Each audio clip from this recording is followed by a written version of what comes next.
जय श्री कृष्ण। मैं वीके सिसोदिया, जनपद संबल, उत्तर प्रदेश। आज का टॉपिक है विज्ञान से संबंधित है और एनएमएस परीक्षा के लिए तो आज का टॉपिक है वो है विद्युत धारा एवं चुंबकत्व। बिल्कुल जो बहुत ही अच्छे प्रश्न लाया हूं। किसी भी परीक्षा में विद्युत धारा एवं चुंबक से संबंधित ये क्वेश्चन आएगा तो 90% इन्हीं के बीच से आएगा, इनसे बाहर क्वेश्चन नहीं जाएगा। चाहे आपकी एनएमएस की परीक्षा है, चाहे विद्या ज्ञान की परीक्षा है, चाहे यूपी पुलिस की परीक्षा है, यूपी ट्रिपल एस की परीक्षा, जो भी परीक्षा है, मुख्यतः जो भी पेपर्स देखेंगे आप इन्हीं में से क्वेश्चन मिलेंगे। तो आप ध्यान से रहिएगा और आप ये 10 से 10-12 मिनट की वीडियो होगी, इसको देखिएगा। 100 इस टॉपिक से बाहर क्वेश्चन आपका नहीं जाएगा। आइए देखते हैं। सबसे पहला है विद्युत धारा का चुंबकीय प्रभाव खोजा गया। किसने खोजा? ऑस्टेन द्वारा। क्या नाम था उनका? ऑस्टेन द्वारा खोजा गया। दूसरा है बैटरी में सल्फ्यूरिक अम्ल। बैटरी में जो हम बैटरी प्रयोग करते हैं उसमें कौन सा अम्ल प्रयोग होता है? पूछ सकता है कौन सा अम्ल उसमें प्रयोग होता है, तो कौन सा होता है? सल्फ्यूरिक अम्ल प्रयोग में लाया जाता है। इसके बाद एलईडी। एलईडी का मतलब है प्रकाश उत्सर्जक डायोड, लाइट इमिटेड डायोड। क्या है? Light emitted diode. पूछ सकता है इसका क्या एलईडी का मतलब क्या है? प्रकाश उत्सर्जक डायोड। विद्युत धारा जो विद्युत धारा का मात्रक क्या है, किसमें नापते हैं? तो किसमें नापते हैं? एम्पियर में। जो मात्रक है वो है एम्पियर। और किस यंत्र से नापते हैं? उसका नाम क्या है? एमीटर। विद्युत धारा को जो मापते हैं वो एमीटर से नापते हैं और इकाई नापने की क्या है? एम्पियर। इसके बाद है विद्युत बल्ब में आर्गन गैस भरी होती है। जो विद्युत बल्ब होता है उसमें निर्वात होगा। आर्गन गैस हो सकती है, नाइट्रोजन हो सकती है, कोई भी अक्रिय गैस उसमें होगी। इसका ऑप्शन में आर्गन अधिक होगा, आर्गन भी हो सकता है और नाइट्रोजन भी हो सकता है। तो जो विद्युत बल्ब होता है उसमें कौन सी भरी होती है? तो निष्क्रिय गैस होगी जिनमें अधिकतर आर्गन या नाइट्रोजन। एक रहता है इसी में विद्युत बल्ब में जो ज्यादा क्वेश्चन पूछा जाता है कि फिलामेंट किसका बना होता है। जो फिलामेंट होता है वो विद्युत बल्ब का फिलामेंट टंगस्टन का बना होता है। किसका बना होता है? टंगस्टन, और जिसका की गलनांक बहुत अधिक होता है। इसके बाद है आदर्श वोल्ट मीटर का प्रतिरोध अनंत होता है। देखो दो क्वेश्चन है इसमें। एक है आदर्श वोल्ट मीटर का प्रतिरोध कितना होता है? अनंत। इसमें दूसरा आदर्श अमीटर। एक वोल्ट मीटर है, ध्यान रखना है इसका।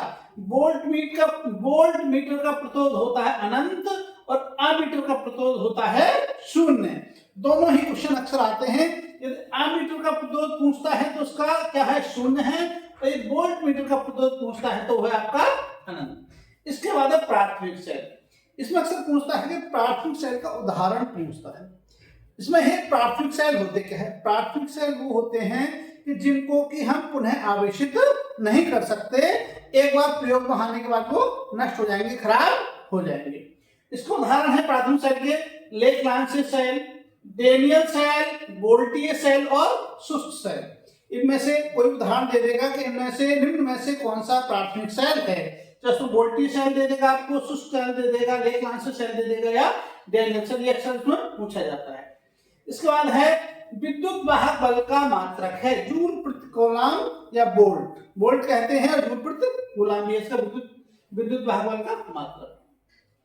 स्थायी चुंबक लोहा, निकल व कोबाल्ट की मिश्र धातु है। एक क्वेश्चन अक्सर आता है कि जो चुंबक है, चुंबक किससे बनी होती है? तो 4 ऑप्शन देगा, उनमें से 3 में होगा आपका लोहा, निकल, कोबाल्ट और एक अन्य दे देगा। तो ये तीनों ही जो चुंबक बनती है लोहा, निकल और कोबाल्ट से बनती है।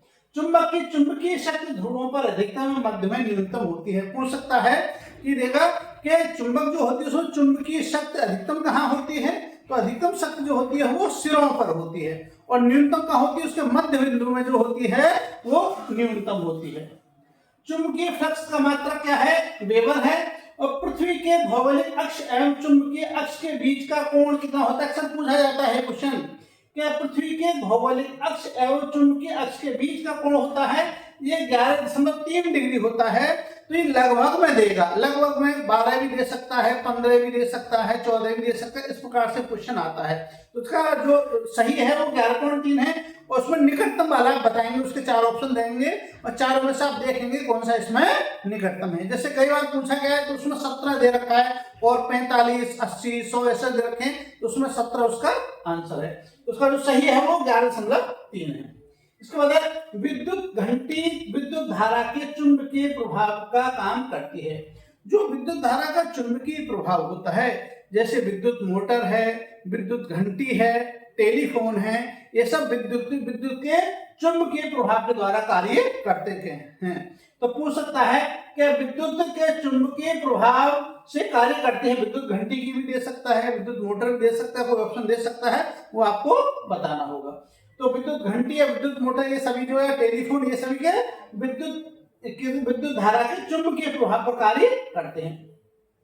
अचुंबकीय पदार्थ, देखो जो से विद्युत चुंबक नहीं बनती है वो सभी अचुंबकीय पदार्थ हैं।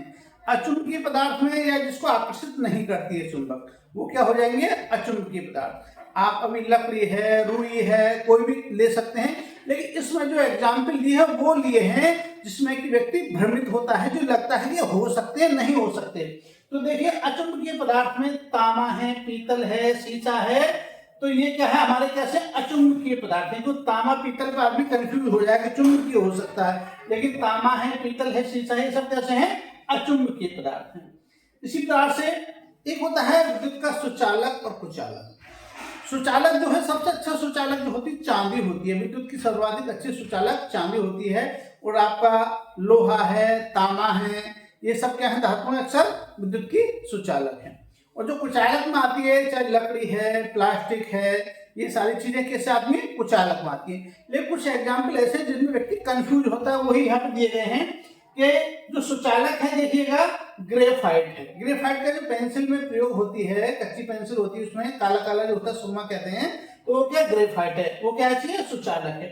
या आपका पारा है, पारा पूछा गया, या नींबू का रस भी पूछा गया है, क्या नींबू का रस सुचालक है या कुचालक? तो सुचालक में क्या है? नींबू का रस भी सुचालक है। तो पारा, ग्रेफाइट, नींबू का रस, ये सब क्या है? आपके सुचालक है। इसी प्रकार से कुचालक में है, कुचालक में जो आपको बताया जैसे कि लकड़ी है, प्लास्टिक है, ये सब क्या है? कुचालक है। इसी प्रकार से पेट्रोल पूछा गया है, पेट्रोल किस में आता है? कुचालक है पेट्रोल। और कांच, पेट्रोल है, कांच है, ये क्या है? आपके कुचालक है। शुष्क सेल में रासायनिक ऊर्जा होती है। जो शुष्क सेल में होती है वो रासायनिक रूप में ऊर्जा संचित होती है। तो अक्सर जो क्वेश्चंस आएंगे आपके, देखो सुचालक में से पूछ सकता है, और अक्सर पूछता है चुंबक वाले में, चुंबक किस किस से बनी होती है? लोहा, निकेल और कोबाल्ट। इसी को घुमा फिरा करके कई बार क्वेश्चन पूछा है। कभी ये पूछ रहेगा किस चुंबक नहीं बनती है, किसका प्रयोग होता है, इस प्रकार से क्वेश्चन बहुत ज्यादा पूछा गया है। आदर्श अमीटर का प्रतिरोध, ये बहुत पूछा गया है। आदर्श अमीटर का प्रतिरोध क्या होता है? शून्य। इन दोनों का ध्यान रखना। आदर्श अमीटर का प्रतिरोध होता है शून्य, और वोल्ट मीटर का प्रतिरोध होता है अनंत। ये भी। और विद्युत बल्ब का फिलामेंट टंगस्टन का बना होता है, उसमें गैस कौन सी होती है? आर्गन और नाइट्रोजन निष्क्रिय गैस भरी होती है। तो इसी के साथ इन सब क्वेश्चंस को करेंगे। यदि आपके विद्युत धारा और चुंबक वाले चैप्टर में से आएगा तो 80-90% चांस है इन क्वेश्चंस में से ही आपको क्वेश्चंस मिलेगा।